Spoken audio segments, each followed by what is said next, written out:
Hello. Hello, everyone. My name is Rinku Sridhar, and with me is Lisa Ong. And today we are going to be talking about sensors and contextual awareness. Firstly, we want to thank you all for coming here to attend our session. Today, we are very excited to talk about how you can use sensors to turn your app into a crystal ball, an app that knows what your users are doing, an app that can predict what they're going to do next, an app that can give them the kind of information they really want, essentially turning it into a crystal ball. So yes, this is a mandatory slide. I have to remind you guys, please submit an evaluation after the session. Thank you. So today's agenda, we are going to talk about contextual awareness. We're going to talk about the new sensor APIs. Lisa's going to show you a bunch of cool demos on a bunch of devices ranging from Surface Hub, desktop, mobile, and IoT. We're also going to talk about how you can implement these in your app. We hope that you will walk away from this session knowing the basic sensor API pattern, all set to get started to write your app. So I'll talk a little bit of an intro of context awareness. I'm sure you guys know what it is, but just in case my second grade daughter decides to watch my session, I want to make sure it's interesting for her as well. So what is a context? A context is a set of facts about your user. What are they doing? Where are they? How are they feeling? Is the user walking, or are your users running?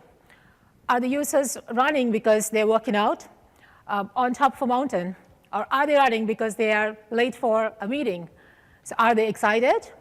Or are they feeling sleepy at 2 p.m. right after lunch? You know, that kind of information. So imagine what you can do if you have this kind of data about your users for a longer period of time. You can essentially have very intelligent information about them that can be used to predict and make very intelligent inferences, essentially, turning your app into that crystal ball that I was talking about. So now let's talk about how sensors can enable context awareness. So for this session, I'm going to create a fictitious user. Let's call her Kristen. And let's make an assumption that Kristen has given consent to your app to use her motion, activity, location data.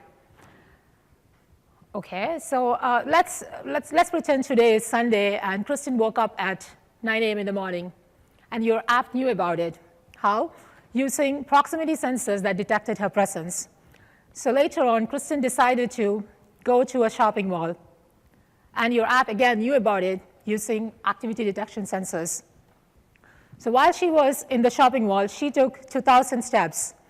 Your app knew about it using the pedometer sensors that was counting steps. When Kristen was coming back from the shopping mall, she was able to find her car really easy. How? Because your app located her parking location using activity detection sensors, barometers, and location information. So see how sensors have made Kristen's life so easy. So now we are going to go a little bit deeper into the APIs that we are introducing in Windows 10. The first API I'm going to talk about is the proximity API. So I talked about Kristen's presence that was detected. So that's using the proximity API. So the API will return the proximity state, detected versus not detected.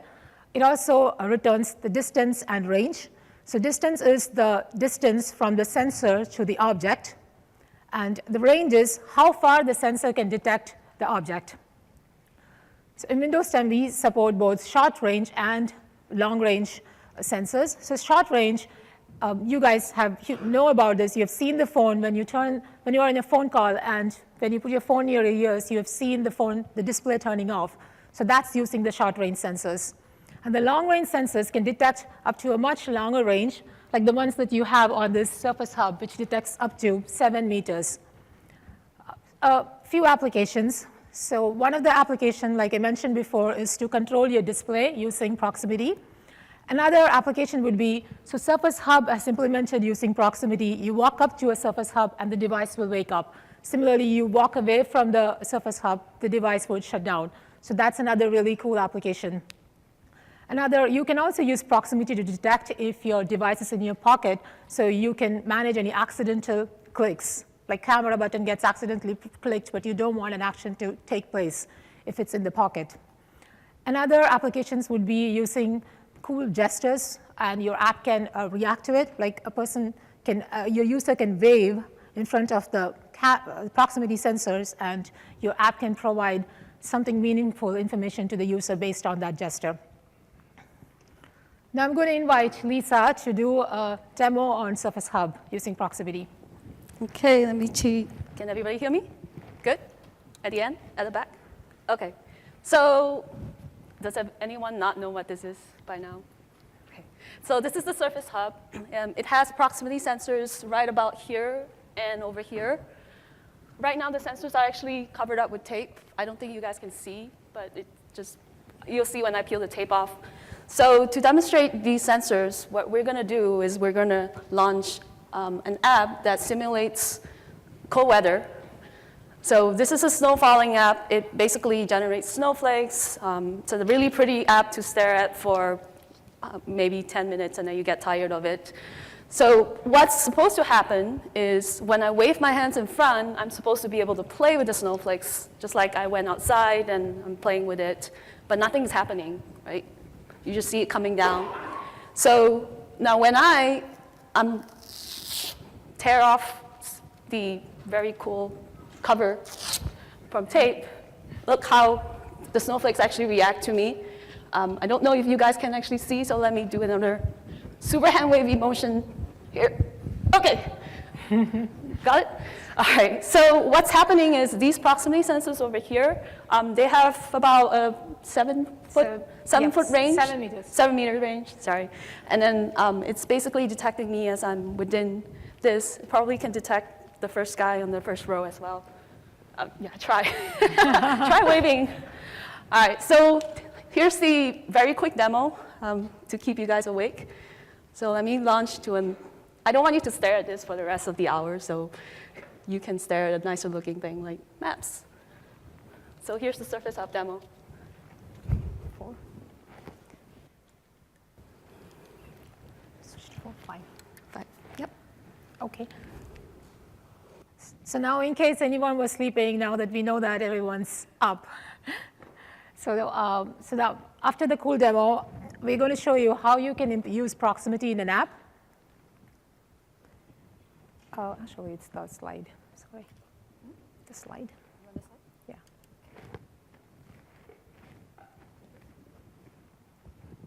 Here's my. Okay.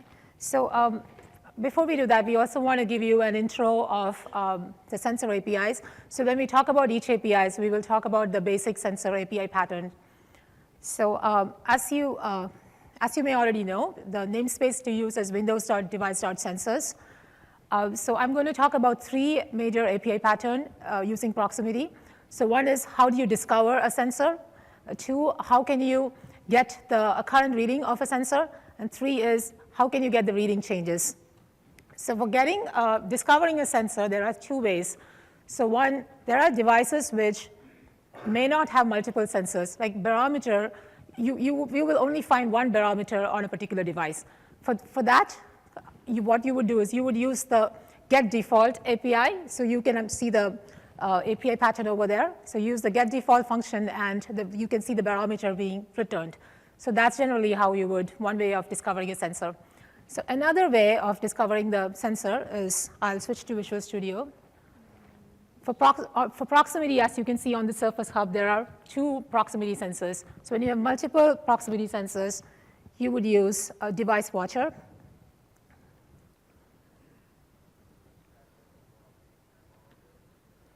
So here you can see this is the device watcher. So you're creating a watcher. So device watcher would enumerate any devices that's added or removed. and your app will be notified of that. So then you would subscribe to the added event, and you can see the on proximity sensor added is the event handler. So here is the event handler.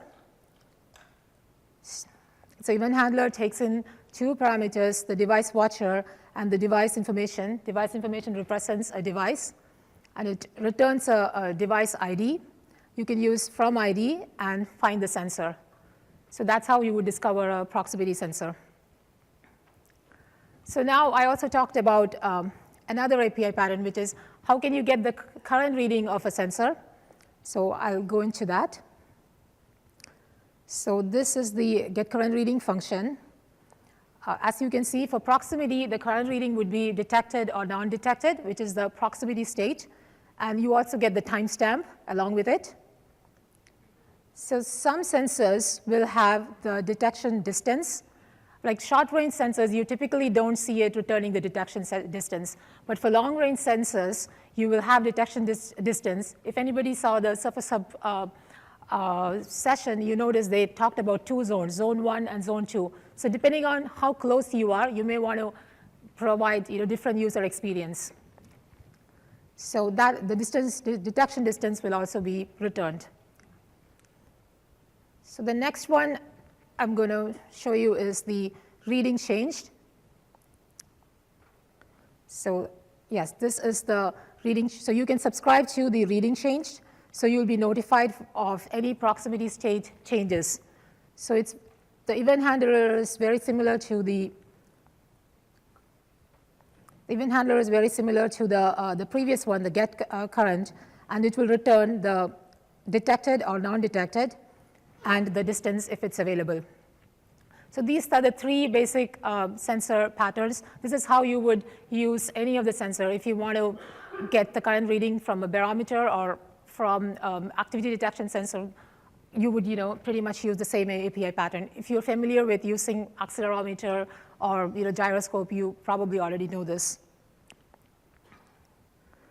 So now that we have seen these API patterns, I'm just going to show a quick demonstration of how you can use proximity to control your display. So for that, what you would do is you would use create display on-off controller. It's a one-line code. So when you call this, you can essentially use your proximity sensor to control your display. So I'm just going to run it so you can see it here.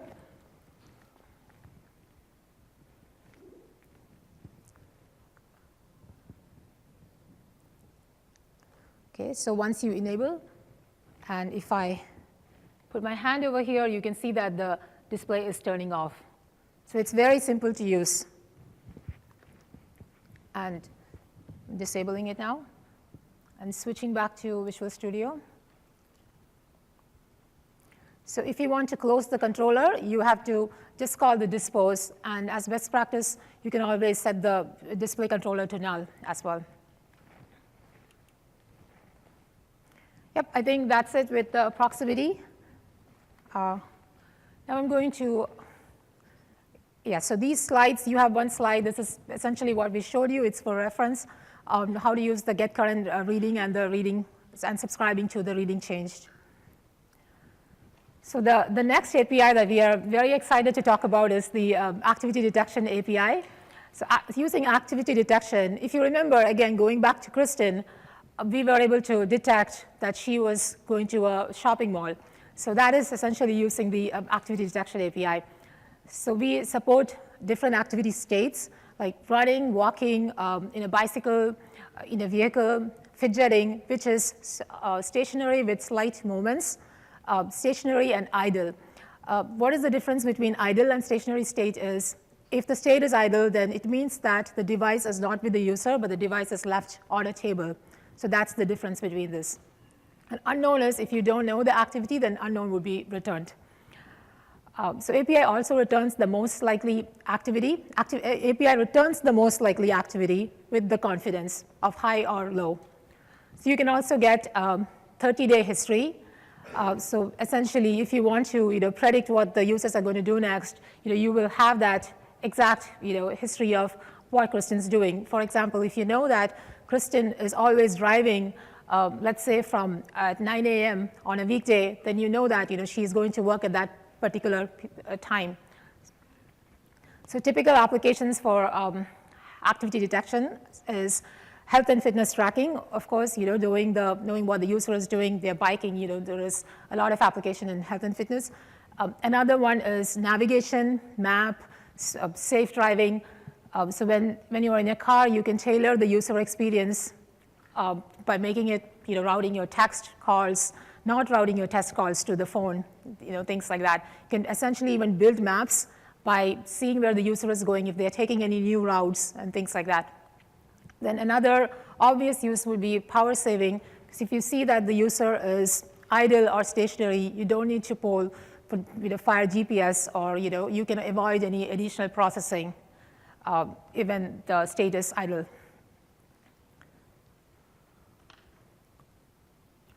So the next one is another demo. So this is a predestination app. This was built by Microsoft Research. They have multiple patents and papers written on the predestination algorithm. So we're going to use a simulator to demo that.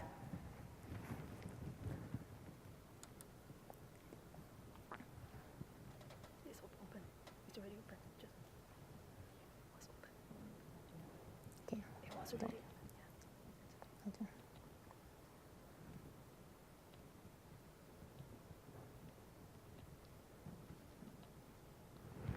Okay, so I'm opening the app.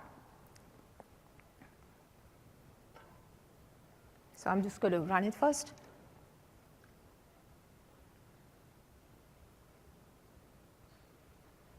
Okay, so this is the predestination, the app using the predestination algorithm. Here you can see the activity. So the activity state changes will be shown here. And here you're seeing the status idle, so that's the algorithm status. Since it's going to be very difficult for us to demo a driving scenario, I'm going to use a simulation to simulate the driving. So again, what we are going to do is we are going to see how Kristen got to the shopping mall.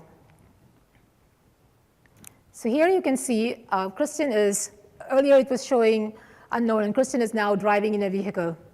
So the predestination algorithm looks at the activity state in vehicle to start the algorithm. So now that it knows that it's the user is in a vehicle, it will try to figure out where the user is actually going. This is based on the GPS and also the route maps.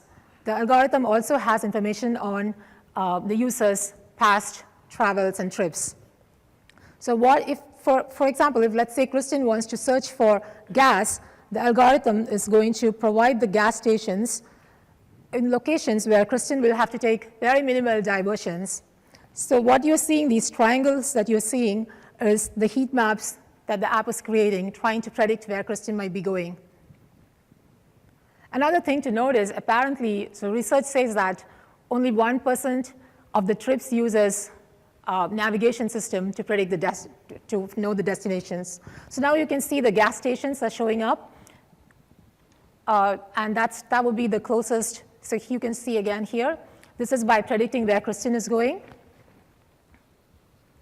Here's another gas station that's coming up. Okay, so now you can see that the activity has suddenly changed to walking, which means that Kristen has stopped her car and she's no longer in a vehicle, but she has started walking, probably towards the shopping mall. And then the app asks, are you parked, to confirm if she has parked. So this is how the Kristen's parking location was determined.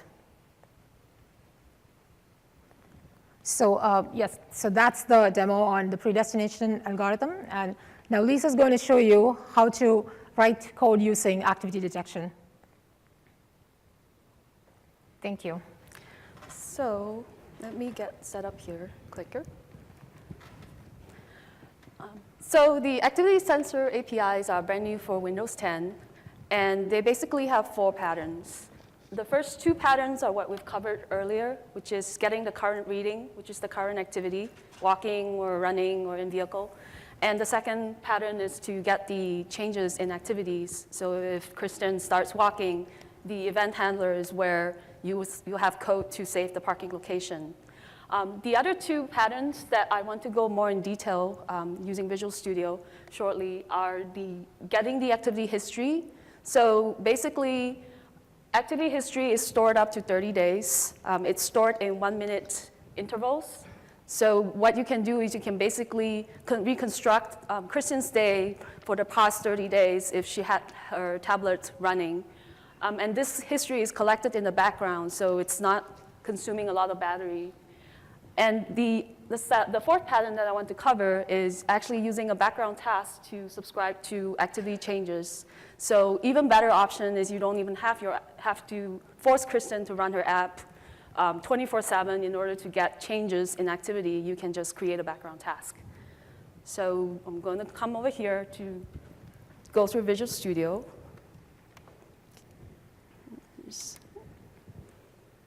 All right, so here's my desktop. And I created basically a Hello World solution before this talk.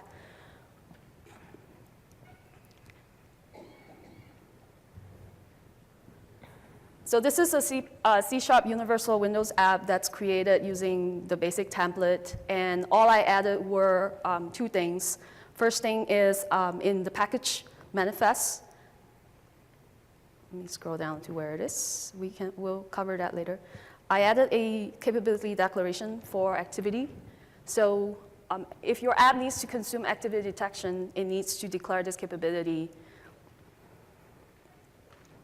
And then the second thing I did was I did some very basic UI, which I'm going to show in a minute. Just walking through it, the UI has a couple of text blocks, very simple. The second text block shows what the history counts are, and then I have a list box with the history entries, and some basic data generation for the entries themselves. So if I were to just hit go, you will see a very super uninteresting app. All right. So what you're going to see in the next few minutes is how I fill in the history entries over here. Okay? So we're going to go back and stop this. All right, so UI is all done, so let's do the code behind. So every time I start writing code for the Windows APIs, I always worry about the namespaces, so let's add them. So the key namespace for sensors is windows.devices.sensors. The second namespace is what I'm going to use to calculate the starting point of history. So I'm going to scroll really slowly. So in the constructor for main page, super simple, I have a getHistory method. And getHistory right now is empty. So here I'm going to put calls, API calls to get the history from a starting point. Let's say I'm going to get the history for the past 15 minutes of her life.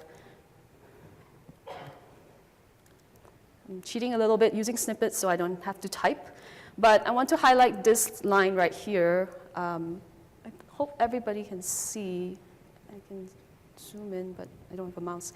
So get system history async is the API for getting the history for the past X amount of time. So for my starting point, I'm actually using 15 minutes. And I did some calculations using the standard APIs from calendar. So minus 15 minutes is 15 minutes from now is 15 minutes ago. So once I have the history, it returns a collection. So it's just something that I will loop through. I can get the count, next line, and then I can get the, basically get past the collection straight into the list box. So here's where I actually do the population of the list box. Also very simple, 2 lines of code. Basically, I take the reading, activity sensor reading, which gives me the current activity, so type walking, running, the timestamp, which I will convert to something readable, and the confidence. The confidence is basically, on this particular device, whether it thinks the activity is high confidence or it detected something that it wasn't very sure, so it does low confidence. Basically, The point between high and low is 50% right now. So above 50% is high and below 50% is low.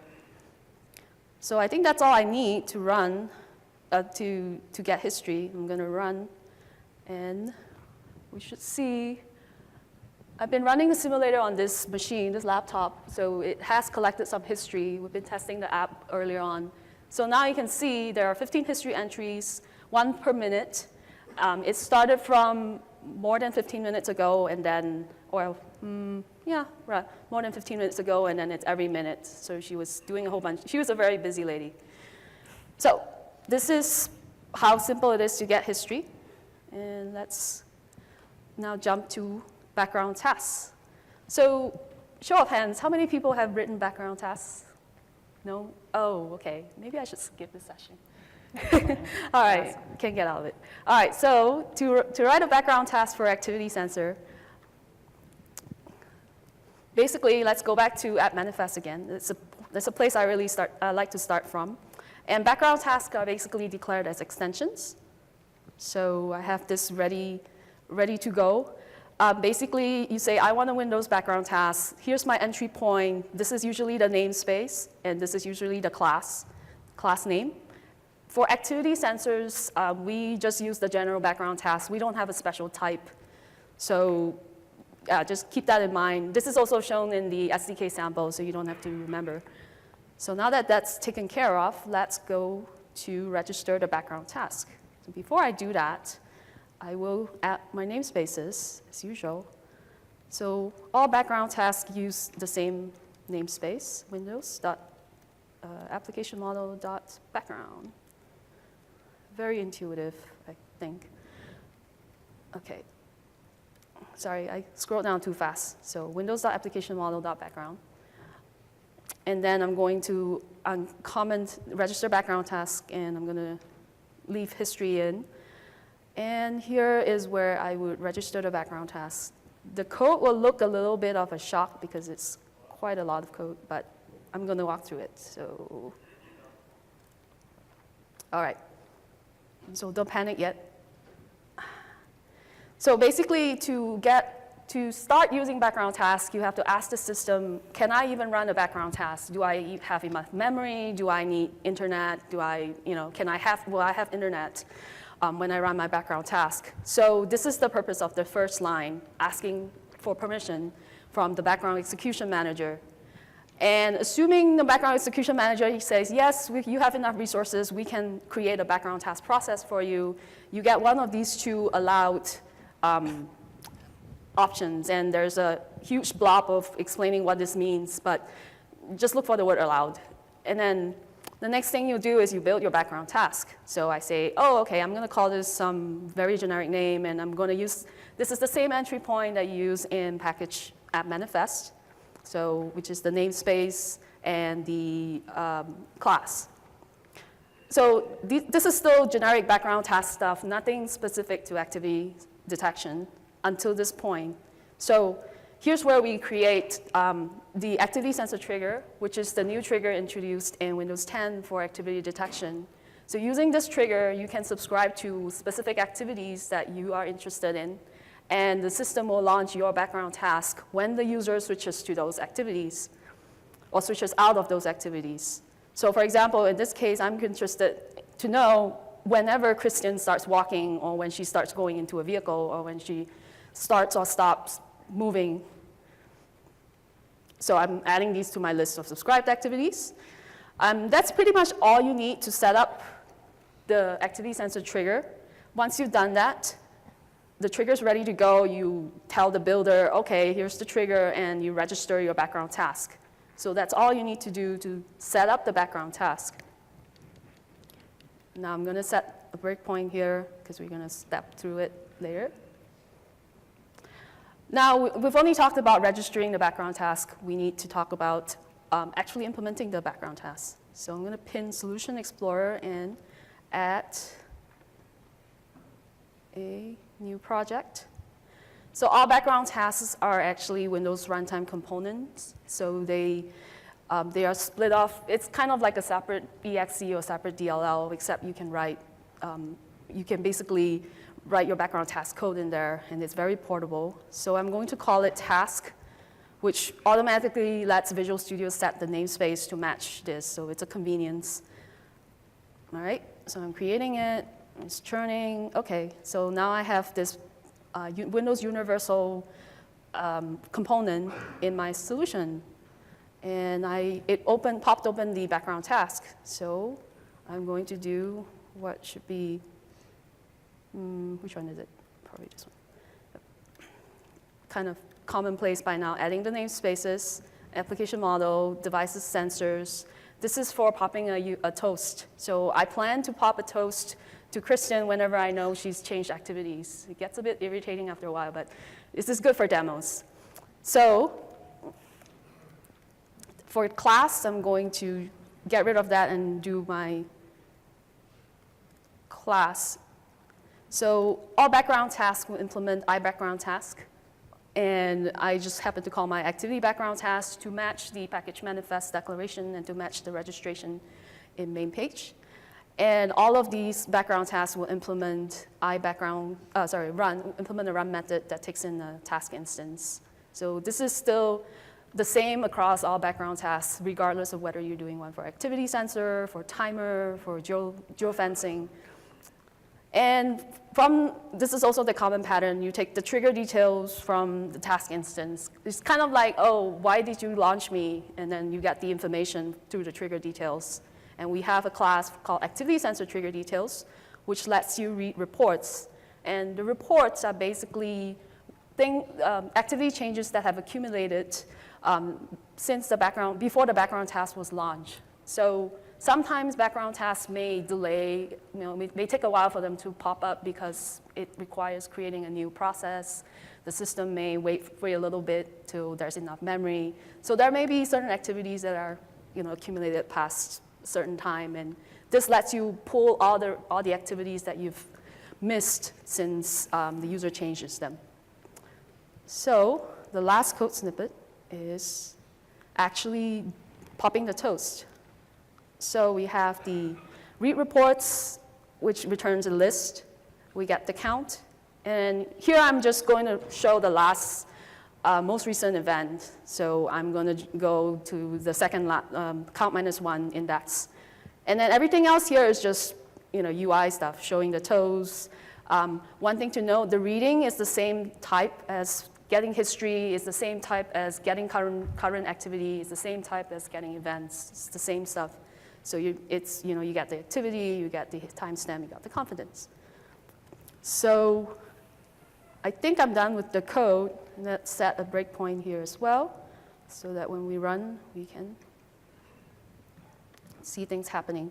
And the one last thing that I always forget, and it gets very embarrassing, is to add a reference. So what I'm doing here is I'm going back to the main app that registered the background task and adding a reference so that this task .winmd file gets packaged into the app and registered and all that goodness. So that's all. And now I'm going to run this and walk through just the registration part. So, let's see. Okay. So now broken in Visual Studio in the register background task method. So stepping over. So I'm going to say, am I allowed to run a background task? Yes. Demo gods are happy today. So now I'm going to register activity sensor trigger, set some settings, very basic stuff. Okay, continue. Oh. The background task launched. Sometimes I have to go back and trigger an event, but today it's really happy. It actually ran the background task. So in case you're not sure what just happened, I'm actually in, let me just minimize this. I'm actually in this guy right now in the class1.cs file, and this is the background task that's being run. So let me just hit continue, and there you go. You see toast being popped. So the background task did run. Now the last test, because this is a background task, I don't expect this app to run continuously. I'm going to stop debugging, and then I'm going to trigger the simulator. First, let me go away. All right, so everything's not running. Yeah, it's not running. So I'm going to go back and click on the simulator, which is nice. So this just simulates activity. And here you go. The background task actually launched, found 2 activities, and showed the toast. So that's it for the Visual Studio walkthrough of activity sensors. Switching back to PowerPoint. Yeah, we pretty much covered the 4 things, and this is just for your reference. Okay, so now we are moving on to the other sensor APIs that we have here to talk about. The next one is the pedometer API. So when Kristen was in the mall, we noticed that the app was counting her steps. So that's using the pedometer APIs. So the API will count both walking and running steps. You can also get the duration of the steps taken, which is the active time that's spent. So very similar to the activity detection, we also support 30-day history if the hardware supports that. Typical application obviously is in this health and fitness tracking. The users will not require a fitness gadget. The device, phone, or even tablets could help counting the steps. So another application is, so let's say you can actually combine both the fitness gadget, the wearable device, along with the data that comes from the other devices as well. So just in case the user, Kristen, forgot her, let's say she's using the band, she forgets that, or she forgot her phone, then it still counts because this is supported even on desktop. So if she is taking her laptop with her, she still gets her step counts. So again, this is for your reference on how to use the pedometer API. So Lisa has gone through the activity detections. It's very similar. So you can see, you can subscribe to the reading changed event and get the changes in the step count. And the step count history, you can use the get system history async to get the history for pedometer as well. So Lisa's now going to do a quick demo of the pedometer on both desktop and mobile. Okay, so here we have 2 devices. On my left is a Intel Cherry Trail tablet. It's running, well, it's literally running activity detection and pedometer on a universal app. And here on the right-hand side, it's a Qualcomm prototype Windows Phone device running Windows Mobile, also Windows 10. And both of them have counts here. The activity one is not showing up, but trust me, it does. So what I'm going to do, so remember there's 119 steps and 223 running steps, 119 walking steps. I'm going to go walk around the block. Out of the... Okay. Didn't really show anything, but I need to run. Oh, yes, there you go. It showed 14 steps. So it took a little while, and I was shaking it. I'm very good at making it do vehicle. So here's the other device. I'm going to walk around again. Very, very active demo. Yeah, this one takes a little while, but trust us, it's You want to walk a bit more? Try okay. A couple more minutes. So because the step counting takes a while. There is at least 10 seconds before it actually starts. Is it? Yeah, it's showing. So it used to be 4, now it's 6. So I took 2 steps. I walk very slowly. Yeah. Okay. Yeah, so these devices are coming, and we're having a lot of fun. It's going to really work. Okay. Yep. Thank you, Lisa. All right. So the next API that we are very excited to talk about is the barometer API. We are introducing barometers in Windows 10. So barometer API will report the barometric station pressure. So we also have a derived altitude altimeter API, which will give you the elevation changes or the altitude changes. So typical applications will be in health and fitness. So you have the step counts from the pedometer, but now you also have the altitude data. So you know if the user is climbing a step. So with that, you can make your calorie calculations much more better. So there are research papers written on this. Another one is, it can also actually, you can trigger based on the pressure changes. Some people who have migraines, it's triggered based on the pressure changes. Hypoxia, things like that can be used in for health areas by determining what the pressure is. So it'll be very easy to create applications that supports those. So the next application is in indoor location and floor sensing. So using the barometer and the altitude data, you can figure out what floor the users are, whether they are either going up or down, or are they taking escalators, or are they taking the steps? Because by using the pedometer data, if you don't see the step counts, but if you just see the altitude changing, then you can kind of infer that it is probably they're going in an elevator or using an escalator. So when we were on a trip to San Francisco, when we were on a plane, we tried to look at the barometer reading. It was really funny when we did that. 700. Yes, 700 is what showed up. So the sea level pressure would be 1,013 to 15 most of the time. Okay, now another very common use case is for weather forecasting. If somebody wants to go for fishing, like what is the right pressure, by looking at that, then then you can go.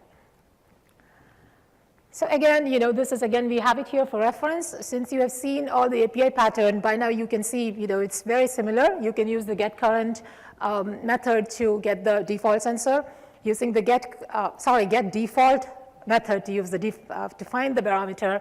So you can use the get current reading to find the current reading of the barometer. You can subscribe to the reading change event to get notified of any changes that happens in the sensor data. Very similar, you can use the altimeter as well.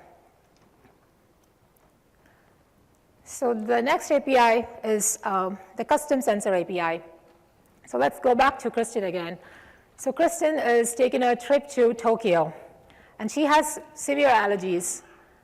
But when she is in Tokyo, she has an app that gives her live information on the air quality and pollution index of every city she visits. So we didn't talk about an air quality sensor today, and we are now planning on introducing one.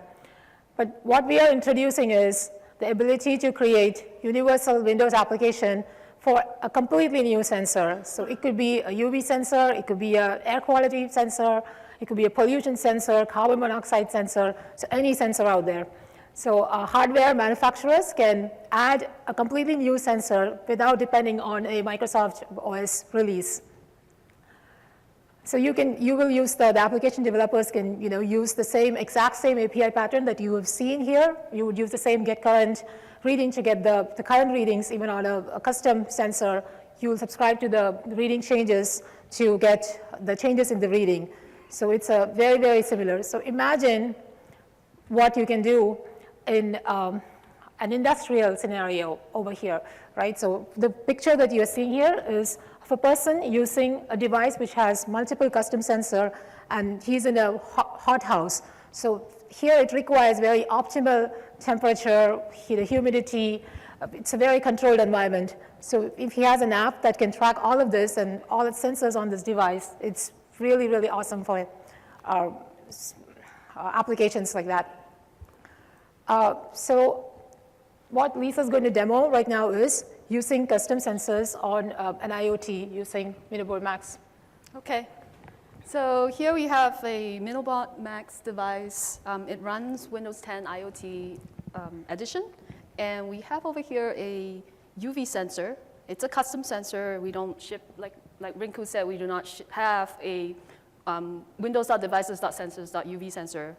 So instead, we have the custom sensor API, and there's an application that's running on this system and a driver that's written, a universal driver that also talks to the UV sensor. So I'm going to switch over to the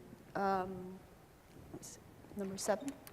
So, of course it's not. Let's see. I may have to power cycle this, so let me reset. Okay.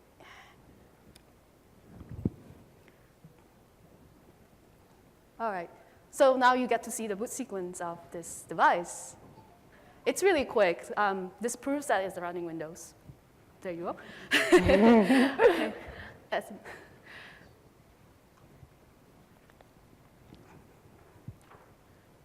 Okay.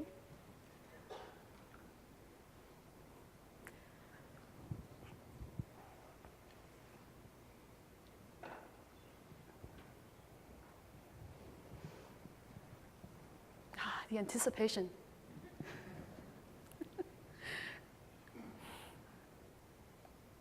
Show up, or not.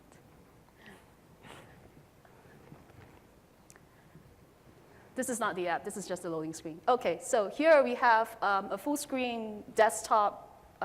This is what the IoT edition boots to, and you see I can use my mouse. It's plugged in here.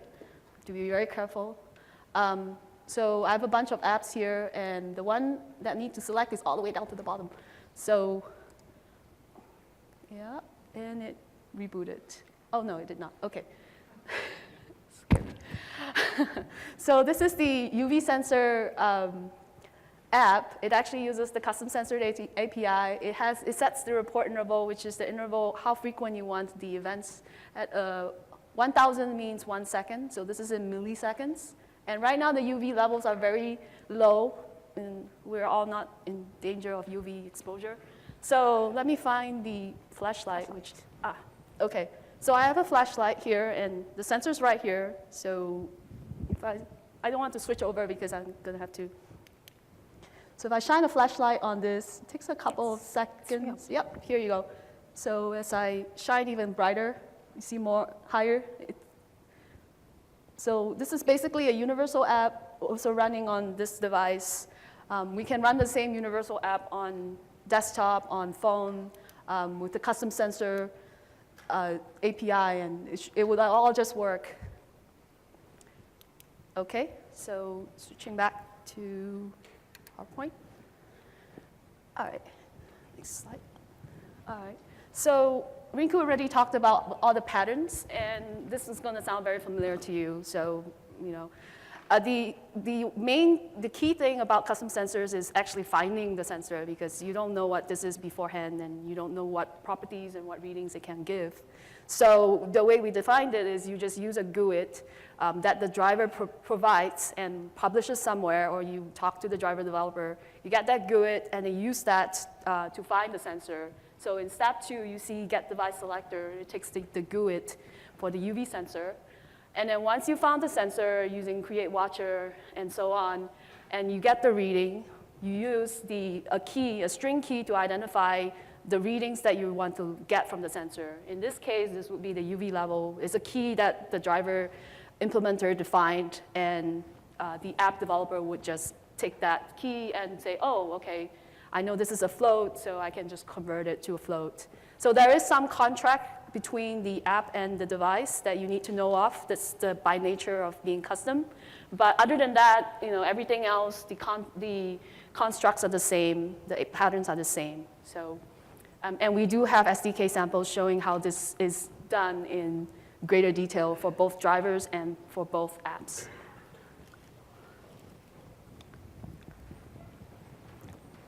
So the next topic is sensor batching. So we are introducing sensor batching on accelerometer with Windows 10. So from now on, there will be 2 ways of getting sensor data. So one is continuous, and the other one is batched mode. So continuous, we already talked about. If you subscribe to a reading changed event, you get the data continuously, or the data will be streamed based on a periodic interval. So let's say you decide to have your report interval as 50 milliseconds, then you get the data continuously every 50 milliseconds. So that's continuously getting the data. So batching is, instead of getting the data continuously, if the hardware supports batching, which is if it has deep FIFOs or if it has the buffers, then it will buffer the data and send the data only in batches, essentially saving power. So what the developers need to do this is, so you will need to decide on what is your report latency. Essentially, what is the latency or the delay that your app can tolerate before it can get the sensor data? And this will also depend on the max batch size, which is the maximum buffer that the hardware has.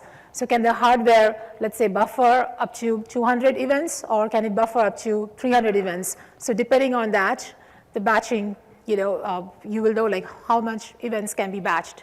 So if the batch size is 0, then batching is not supported on that hardware. So let's talk about typical applications.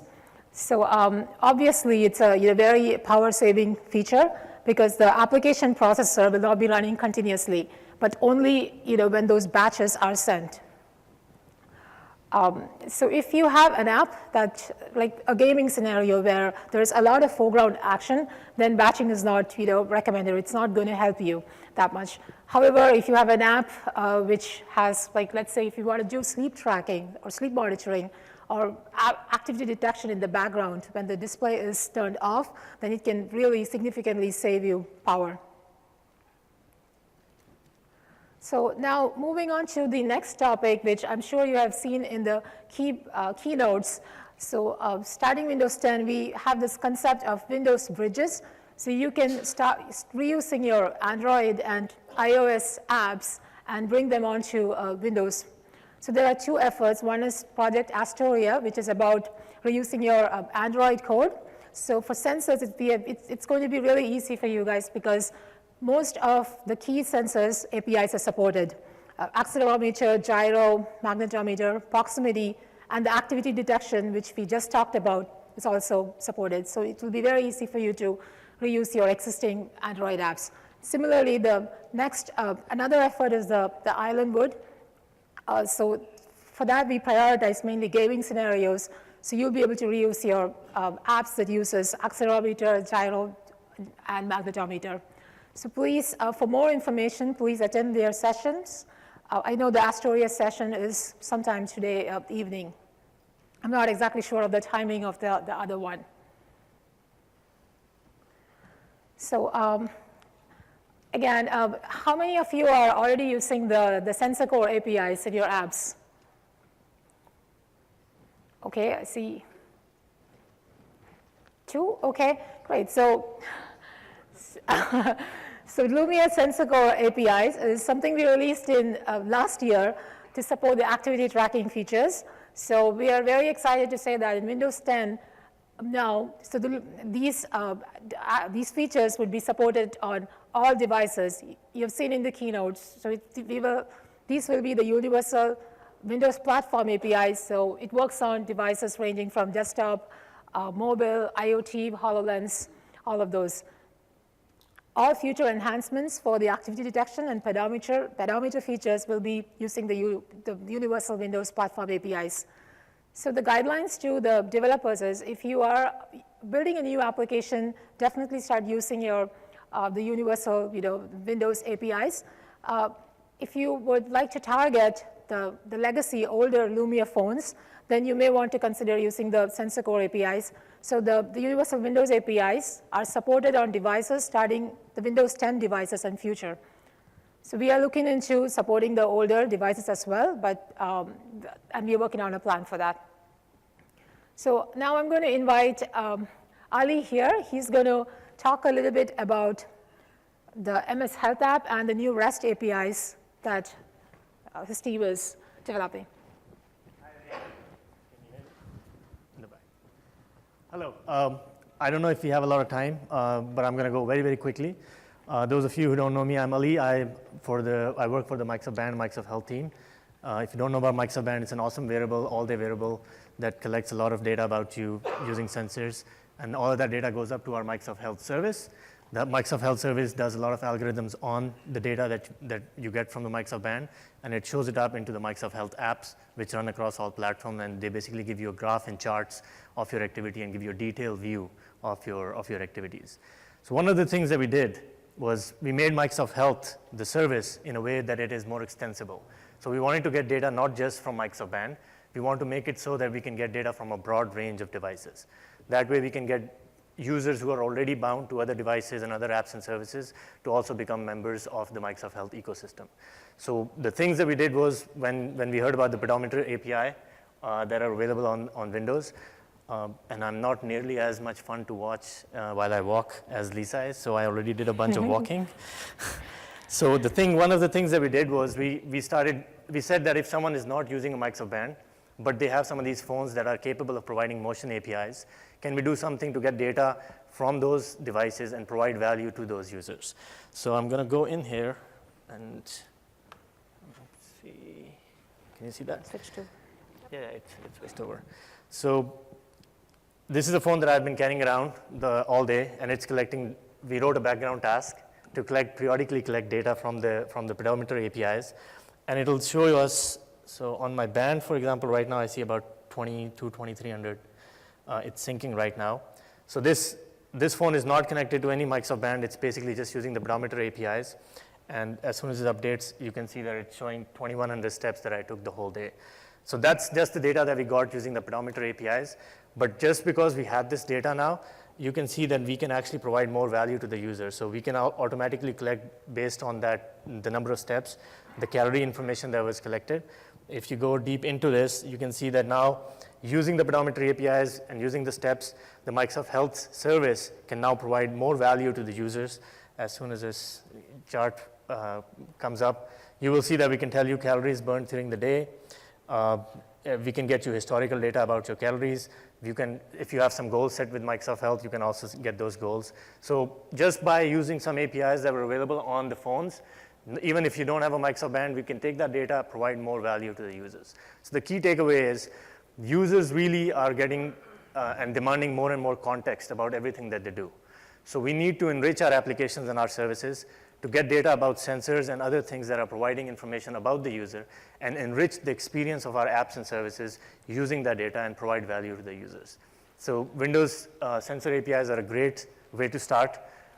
If you have apps, you can use that apps and enhance the experience of your apps using these APIs. If you have services, Microsoft Health will soon be opening up Microsoft Health APIs, which will provide you a lot more information about other services or other activities that the user is doing. So things like your runs, your workouts, your sleep activities, that kind of data, your services can pull those in and essentially enhance the experience of your apps and services. Thank you. Thank you. So switch to 1. All right, this is the last slide, we promise. Thanks for being so patient and staying throughout the whole talk. I know we're running a little short on time, maybe 2 minutes. So the last slide, I want to cover additional things that are not very obvious when you talk about sensor APIs. I just want to point these out because these are new features that we're converging towards for Windows 10.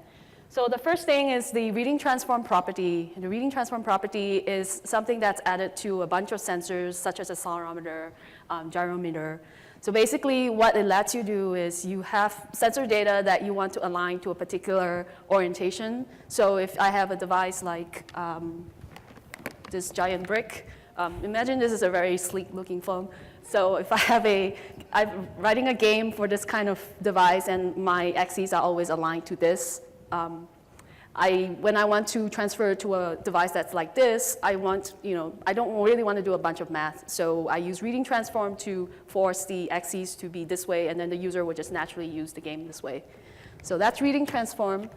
And then the other things, real quickly, sensor data is actually now streamed consistently across platforms. So what that means is if you're on a desktop machine, you're on an IoT device or on a phone or Surface Hub, you get the same behavior. Just remember to set the report interval or use the default if you don't care. Basically, that sets how frequently you get the data.